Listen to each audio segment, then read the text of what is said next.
empezar, obviamente me gustaría saber cuáles fueron tus inicios en la música, tus primeras influencias, cómo llegaste a este mundo. Okay, I grew up in Los Angeles, California, and I started playing the upright bass when I was in, we call it junior high school, so 13 years old. And I started in orchestra because nobody wanted to play the bass because it was too heavy to carry. And my mother loved jazz, so I immediately started to learn songs to make her smile. And I was really good very young at the most difficult parts of the instrument, speed, intonation. So that attracted professors that wanted to teach a young kid who was excited. So I got to study with legends that opened their heart up to me and learned a lot very quickly. Kaboom!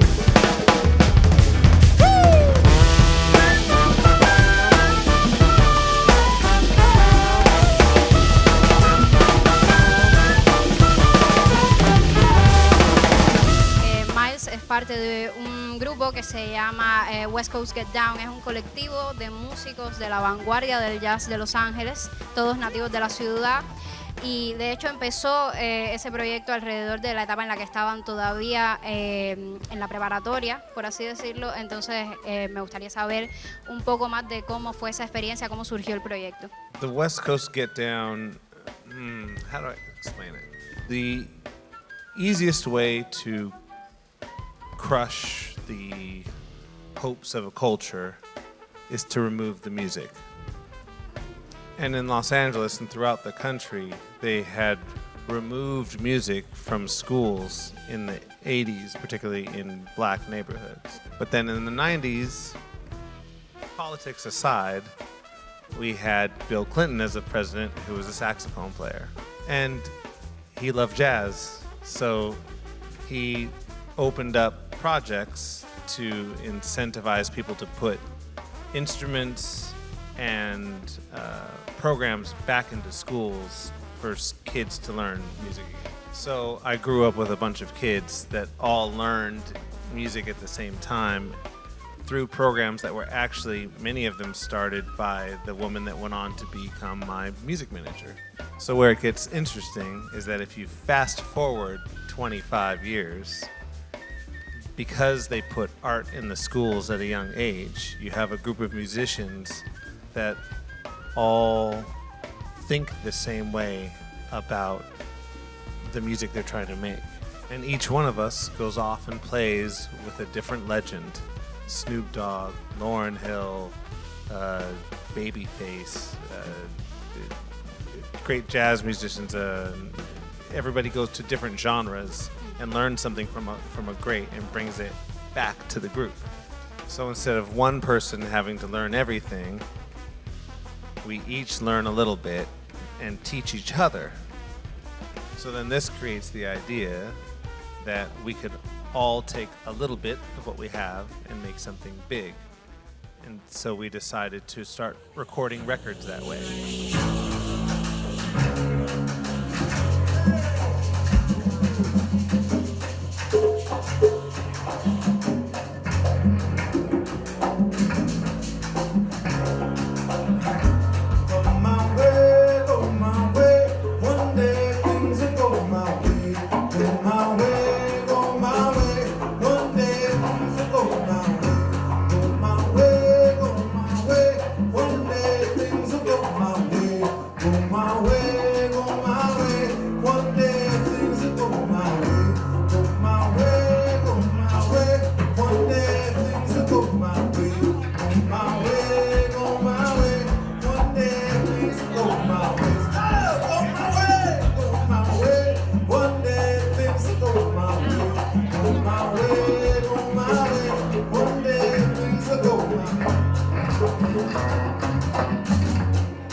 Ya que él había mencionado el tema de meterse en el estudio a grabar en conjunto con estos otros músicos, investigando vi que existían unas sesiones que ellos realizaron que fue un mes.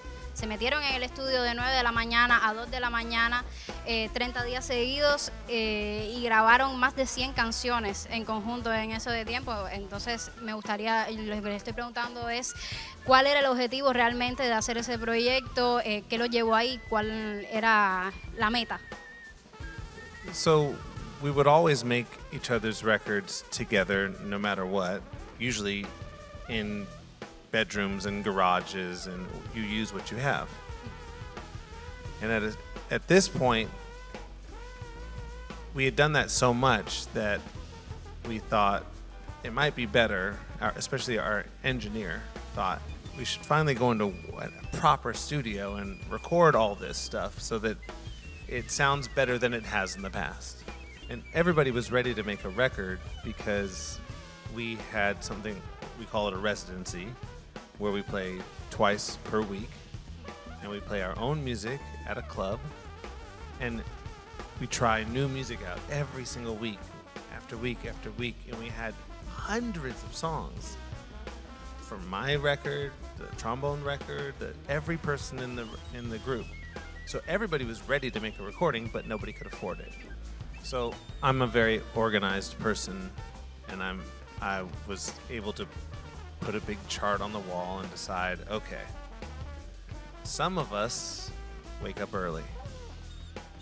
Some of us stay up very, very late. And all of us are awake in the middle. So the early birds will make their records from 9 a.m. till about 2. Everybody will be in the studio from 2 till about 10. And then the late birds will go from 10 to, they gave us the keys to the studio and like, we can't stay here with you, just try and lock the door. So the interesting thing is that now everybody's ready with a record. More than, everybody has 3 records. Everybody's has made their music. Still, you have to find a way to put it out, and you have to, but we're ready. You're holding this gem. Then Kendrick Lamar calls to make a record called To Pimp a Butterfly, and happens to call people that are inside of that circle. So when you call one calls another. And enough of us were on that record that it moved the spotlight to Los Angeles. And because we were ready, sitting on all these records that up until that point, no one wanted to release. When somebody as big as Kendrick helps to shine a light on the sound, people are curious for more, and so we had records to give them.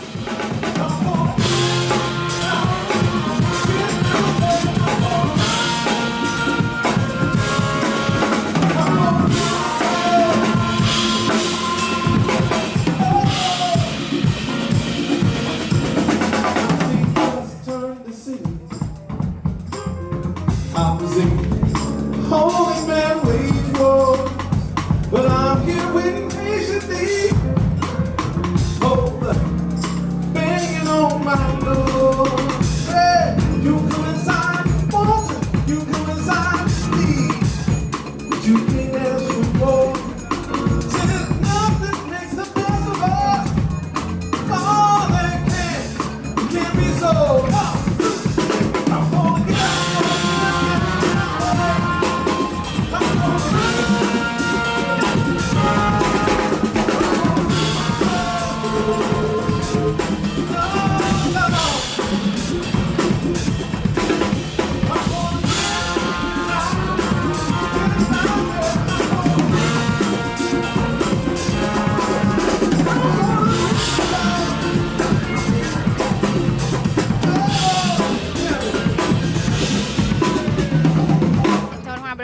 Para después, pero salté para ella porque ya que hablamos de Kendrick, que Miles también colaboró con él ahora para su último álbum, GNX, y bueno, Kendrick fue la persona del año pasado prácticamente en lo que se refiere a la música. Estaba comentándole que desde una perspectiva obviamente foránea, ¿no? Los músicos de la ciudad de Los Ángeles tienen, de cierta forma, se ve como que son muy colaborativos entre ellos, independientemente de su estilo, de su género. Así que, de cierta forma, es interesante pensar en si es ese nivel de interacción entre diferentes esferas de la música lo que ha permitido que la escena de esa ciudad en los últimos años se haya vuelto tan vanguardista. Y también el hecho de si existe un sentido de comunidad general entre los músicos de esa ciudad. I love Los Angeles, California. I was born there. But to answer your question honestly, I don't think you can give that just to that city, because more so, it's that whether it's in a generation or a decade or a movement, anytime artists combine together, something tremendous happens. Tropicalia in Brazil. That's a moment where all those artists come together. We know them individually now, but they become the legends, but they trust each other, they work with each other. In the art, Andy Warhol and his space that allows all those artists to go and make the Dada movement or something. Anytime artists combine, it goes. So is LA a more collaborative? No, it was just it was LA's time to be collaborative because no one was paying attention to LA. There have been moments in New York that were very, very collaborative. Bebop exists because of a collaborative time in New York. So it's not so much the city, it's the mentality of the artists. Yeah, I think we had something to prove. My group, the West Coast Get Down, was trying to prove that jazz was not something that you eat dinner to. Something that you stand up, pay attention, and laugh and dance and throw stuff, and like it's alive. Just like grunge in Seattle. Yeah. You have Alice in Chains makes Soundgarden and Pearl Jam and Nirvana, and it's a time where these artists are trying to push against like hair bands, you know.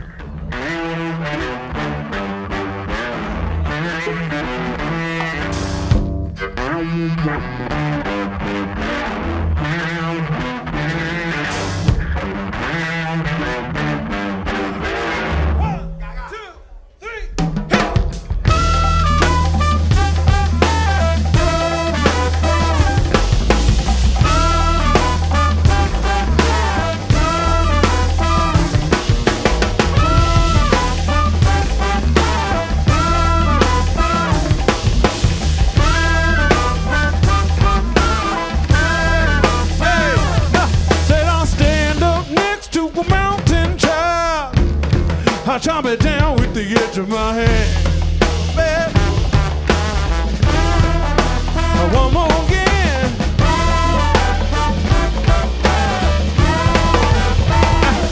Said I'll stand up next to a mountain child.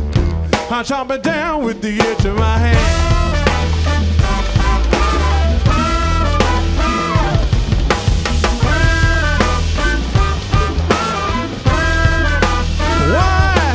I'm a voodoo child.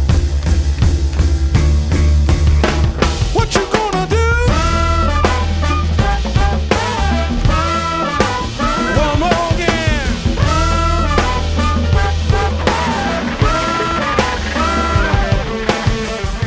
Volviendo al tema de las sesiones, de esas grabaciones salieron algunos temas de su primer álbum que se llama Uprising.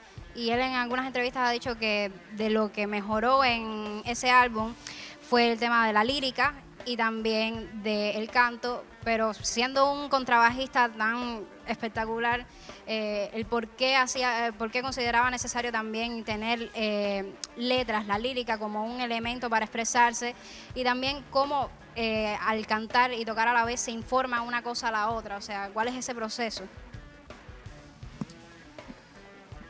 I think there's a couple of ways to answer that, but I'll pick this. The voice and the hands is what human beings start with. And we use words in song so that people can remember where they're going, find their way home. You use words to remember your history. So when I play the bass, it's as if I'm starting a very large fire and going, you can see this light from wherever you are and find your way home. Or you can remember the words to the song that is, down the river and through the woods, left and right and ba-da-da. So they both serve the same purpose, to bring you somewhere safe, or somewhere knowing, bring you to me. You can either follow the light or you can remember the words to get.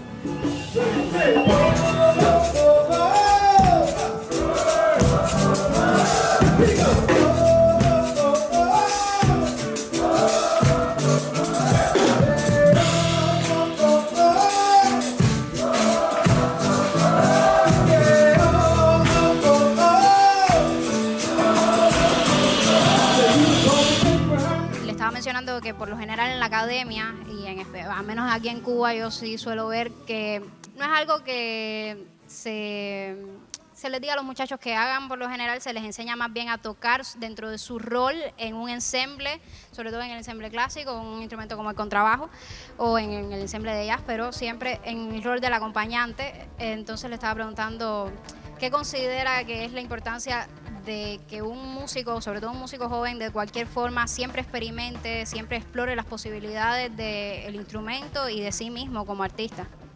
I think it's important to define, you find where your heart is in your music. Some people are nurturing. They love to take care of people and make them feel safe. And so they're very good at accompanying people and protecting the floor of inspiration. Other people want to, truly in their heart, they want to go somewhere scary so that their friends aren't afraid anymore. You can come here, it's okay, it's firm, like right on the edge, or jumping off of out of a plane, or diving deep. They go first to make people less afraid to join them. You can be one or the other on your instrument, or both. Musically, not personally. I'm not a jump out of planes kind of person. But I do like to be reliable. And so I have designed the way I play the instrument to be like a golden thread into some place we don't know and we haven't gone. And I like being on the edge of the music. And I also like being the path back to someplace secure. And generally, I have a lot of questions about us telling one another what we can and cannot do. I don't think that's real. So when someone says the bass is supposed to be in the back, I just ask why. Why can't it be in the front?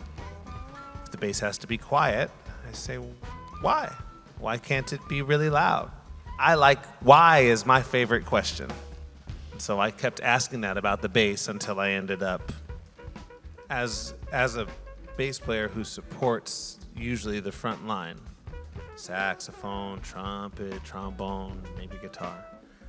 Drums, congas, bass, piano. When someone says, let's play a song, they go, 1, 2, 3, 4. We start playing, and we don't stop playing until the end of the song. The front line plays the melody, they play a solo, and then they go get a drink. They're over there at the bar. So that makes me ask the question, why? Why don't we then push this to the front, since it's playing the whole time, and push the other things to the back so that they can take a break and play their little melodies? That doesn't make it less important. I'm kidding, but as a kid, I was like, and then when I go play my solo, he stops, and he stops. I'm like, so the bass solo is just nobody? I've been playing the whole time. I've been supporting your dreams the whole time. No one's gonna play behind my solo? Clearly, I need to be louder.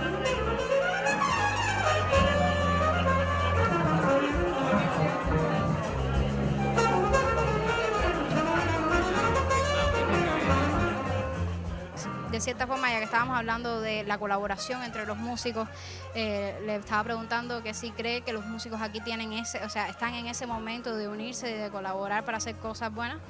Y, cuáles son sus impresiones generales de la escena musical acá en La Habana. Y además de eso, quería que, teniendo en mente a los músicos con los que compartió anoche, o los músicos jóvenes en general, ¿qué consejo les podría dar de cara a sus carreras? I'm very careful about talking about music scenes in other cities because there's oftentimes moving parts that I don't know. I can tell you what I would do if I was here, but I have my perspective is not being here. I just know what I've seen. And both the first time I was here was during the blackout, and the second time I was here was for this festival. So this place that we're in right now, there aren't many of these in the world. If I had any kind of access to, this is just art at its pushed to its furthest possible limit. Every idea I had would be about trying to gather people around some kind of beacon. This is quite literally a beacon. There's a thing shooting up in the sky, the smoke tech. And I can tell by the art on the walls, the graffiti. I can tell by the music I hear in the streets. I can tell by the way that the music is a community teaching piece of the puzzle. That all of the art is as alive here, is more alive here than many other cities in the world. And the key is to make a consistent place for everybody to come and share those ideas and make a plan for them that works for everybody. It's a big question, so I know that I'm like, but this, if I was a kid, if I was like under 18, you could just translate this part if you want. If I was under 18, I would put my friends together in my house, or my garage, or my park, or whatever, until we had an idea that we thought worked in the smallest room in Fábrica. And I would come to Fábrica and I would say, can we do Tuesday night here? Every Tuesday night. Just keep working it out in the smallest room until we don't fit in that room anymore. And then move to the next room. Yeah, I think, well, man, I can talk about this forever. Because I did this in LA. That's what Piano Bar was. It was, except if we had this, because it's its own route. You put your friends together and you agree on something. If you need me, you've got me. Put your money away. If I need you, I'm gonna call you. Okay. It gets hard to find people because people have lives. Let's not try to find each other. Every Tuesday, if you're not doing anything, just come here. Even if you don't want to play, even just come here on Tuesday if you're in town. That's all we have to agree on. The stage at 4, you can record in 4. You can record a record in 4. The amount of resources in this is not normal. This is a very unique thing on planet Earth. There's something kind of like this in Berlin. There is nothing like this in Los Angeles. Nothing like this in New York. Nothing. These places that people have said are the hubs for decades were the hubs for different reasons that changed because of the internet and because of phones and because of the fact that you can record something off of a live stage with different equipment. It's a new era, and it's this. Like your album cover is right there. It's right, like it's any one of these things. The video is done. The photographer, done. Tuesday nights in the smallest room. Just write the songs. Okay. Every third Thursday, all the songs that we wrote that we just came and like worked out the songs. Every third Thursday, the band comes. And we just jam on those songs. That got worked out on Tuesday. If you don't come on Tuesday, don't come on Thursday. You see what I mean? It's paso y paso. And it's done. Exactly. So it takes some organizing, but it's done. This is the future. And more importantly, not more importantly, but importantly, what you can learn here is that the freedom of the art you can maybe make, the freedom to try things on Tuesdays in the small room. I don't want to speak for Fábrica, but there's art, and then there's the choice to make money off of your art. Two separate conversations, never mix them. Art, the choice to make money off your art. Okay, so Tuesdays is a pretty low impact thing for Fábrica. It's a small room, maybe there's not a bartender, it's okay. You want to play for 2 people in the smallest room? Okay. You're going to learn what it takes to get from the small room to the medium room. You're going to start understanding the concept of marketing. Why would somebody come on Thursday night? How do you explain the difference between Thursday night once every 3 weeks and Tuesday nights every week. Is that the way to do it? Should we adjust it? Do we need to make stickers or a t-shirt? Is that silly? Do we need to make because that's the part that we artists never know. That's the part that some of us don't want to pay attention to. And so we allow someone else in and we get our hearts hurt. But here, you have people with those ideas. So, to translate one thing, I would say, what you would learn is that you need your singer, fine. You need your trumpet player, fine. You need your bass player. You need your band, but you need the person who's passionate about marketing. You need the person who's passionate about album covers and art. You need the person who's passionate about talking to Fábrica to say, hey, do you think we're ready to go to the medium room? And what would be the best way to go there? They're in your band. They're not separate from your band. They're in your band. If you get lucky and write a hit song on Tuesdays, the person who represents that music has to talk about it every single day, and they never get any credit.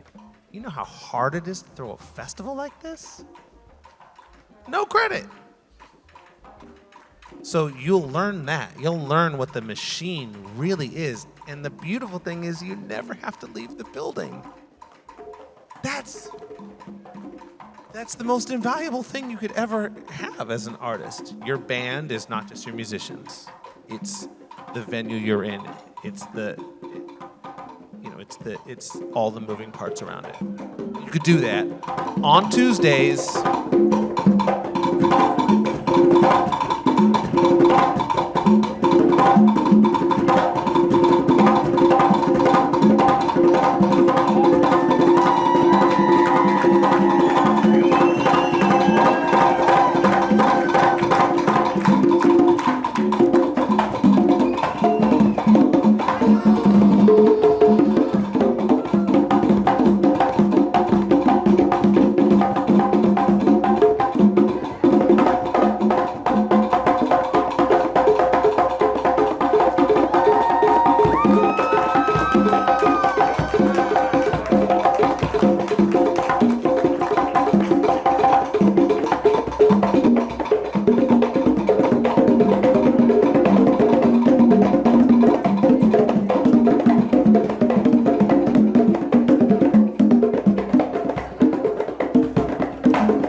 Hablábamos del azar y de la intuición con Diana García. Y creo que hay un punto de conexión en este caso también con Mosley. Él escogió el contrabajo porque nadie más quería tocarlo y porque él era alto.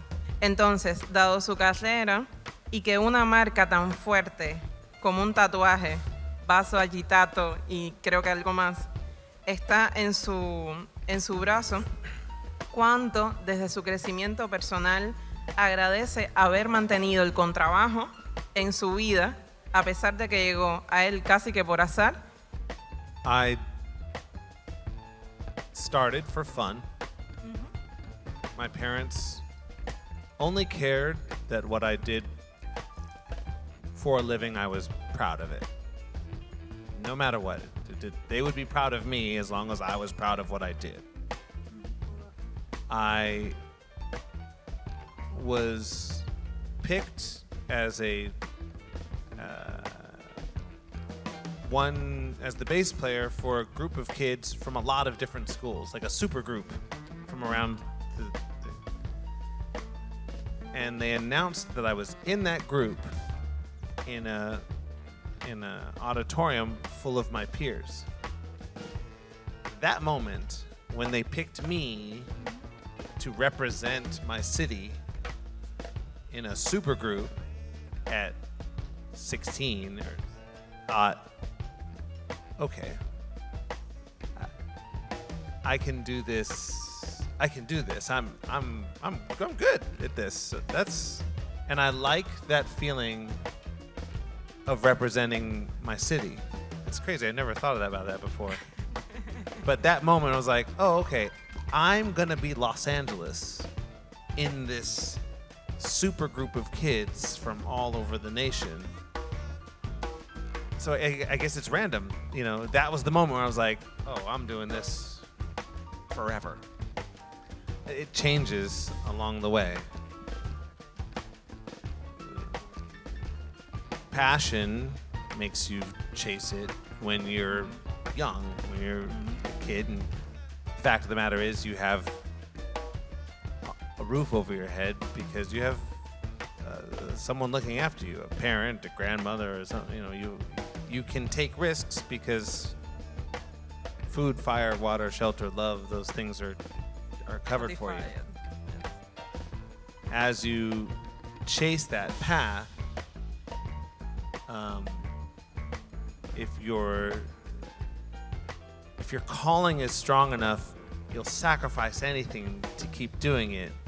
And if you're lucky, you find people that love you, that continue to put those protections around you. Because as the success story, that's easy. You get a hit song and you buy a house and you're good to go. Okay, that's easy to keep chasing. But the fact of the matter is, artists who truly just cannot unfollow the line of passion. It is who they are. The people they love, whether that's family or their loved ones that they find their life partners, or friends, or sometimes it's impresarios and kings and queens. People come and go. I just want you to keep being you. So it's a tricky thing. It's like, in some ways, you would do it starving. You'll just keep doing it starving. But I think something about the universe kind of attracts people to you that see that in you, see your passion for it, and want to be a part of your success. And your responsibility then becomes to take their commitment to you very, very, very seriously. I'm going to tell you 2 times I almost quit playing bass. For good. First time, I was 16 years old, so I'd only been playing for 3 years. I was pretty good, though, for then. And I practiced this etude. I practiced so hard. I practiced so hard. I was gonna make my teacher so proud. And then I went down for the lesson, and I played it for him, and he looked at me and he said, if you're not gonna practice the work I give you, I can't give you lessons anymore. And I ran and I jumped on my bed. And my mom walked in like, what is wrong? I tried so hard. Oh, I was a mess. And after that all passed, and I don't even think that my mom gave me any great advice. She didn't understand she knew she had heard some bad bass playing for like a whole week. What's wrong? And I said, no, that's not. I did write. I worked on it, and I'm just going to go back down there the next lesson and show it to him again. He might have been having a bad day. I don't know. But I believed in the work that I did. And that's the first time I almost quit. And I said no, and I went back down. The second time I almost quit, I was 30-something. I made an amazing record. I put everything into this record. I made it for a major record label. And I turned it in, and they hated it. Like, this is horrible. Make a different one. Which is not an uncommon story. It was uncommon for me. And I, in that moment, really questioned whether or not I'm actually good at playing. Like, am I any good at this instrument? I took the bass and I drove to the desert. It was just me in a house with the bass and some alcohol. And I sat there. I put the bass in front of me, and I sat in a chair, and I just looked at it for a week. Wow. I didn't play it. I just looked at it, and I thought all the way back to where I started. And I told myself, if after this week I can hear anything, I could cry right now. If I could hear anything, I'll pick it up.